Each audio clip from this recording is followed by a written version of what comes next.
Drama serial Jannisar आने वाले episode में आप देखेंगे कि फराज को आखिर पता चल जाएगा कि हमारे बॉस नौशरवा की बीवी कोई और नहीं दुआ है, और ना नौशरवा की वो बीवी है, एक तरफ से वो उसकी कमज़ोरी भी है जिसका फ़ायदा उठा के मैं अच्छी तरह करोड़ों रुपए कमा सकता हूँ। और दूसरी तरफ इधर जुनैरा जब दुआ को ब्लैकमेल करने के लिए कॉल करेगी, सरफराज के पास तुम्हारी वीडियो है जो तुम खुशी खुशी उनके घर पे जा रही हो, और अगर वो वीडियो नौशरवा गजनबी तक पहुंच जाएगी तो तुम कैसे उसको बताओगी कि तुम पाक दामन हो। दुआ बहुत ज़्यादा डर जाती है। दुआ जुनैरा को कहती है कि तुमने मुझे नौकरी के बहाने वहाँ पर भेजा था, मुझे क्या पता कि तुम ऐसी घटिया हरकत कर सकती हो, वरना मैं उस दरिंदे की घर कभी नहीं जाती। इस तरह जुनैरा हंस के कहती है, ये तो मुझे और तुम्हें पता है ना कि तुम धोखे से वहाँ पर गई थी, लेकिन अब तुम नौशरवा गजनबी को कैसे यकीन दिलाओगी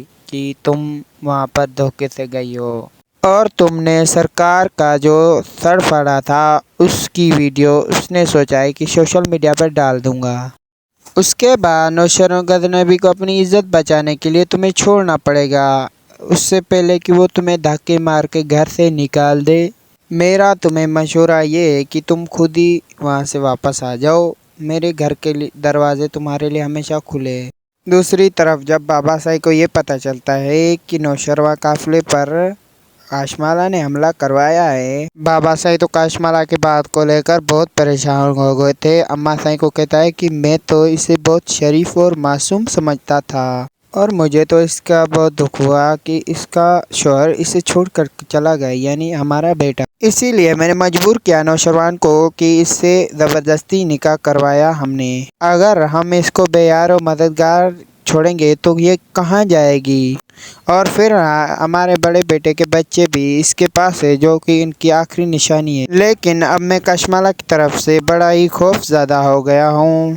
अगर वो हमारी आंखों के सामने हमारे बेटे पर हमला करवा सकती है तो अगर हम इसको जाने को कहते तो ये पता नहीं क्या कुछ कर सकती है। और बाबा साई तजर्बेकार और दूर अंदेश इंसान हैं, इसीलिए उनकी दिल ही दिल में ये वहम बैठ गया है कि ये काशमाला हमारे नौशरवान को यकीनन बहुत ज़्यादा पहले से ही जानती है, क्योंकि जब इनके शौहर का इंतकाल हो गया तो मैंने इसको रोते तड़पते हुए तो नहीं देखा, लेकिन नौशरवान की शादी का सुनकर ये जिस तरह रोई है, और फिर हमने ये सोचा कि नौशरवान से तलाक करवा के इसकी शादी करवा देते हैं। इसने जिस तरह से मेरे और अम्मा साईं के पैर पकड़े हुए, इस सब को देख के हमें ये लगता है कि जैसे हमारे बड़े बेटे का कत्ल इसने ही करवाया हो। बहरहाल वो इस बात का तस्करा ना कोई अम्मा साईं से करते हैं ना कोई किसी से करते हैं।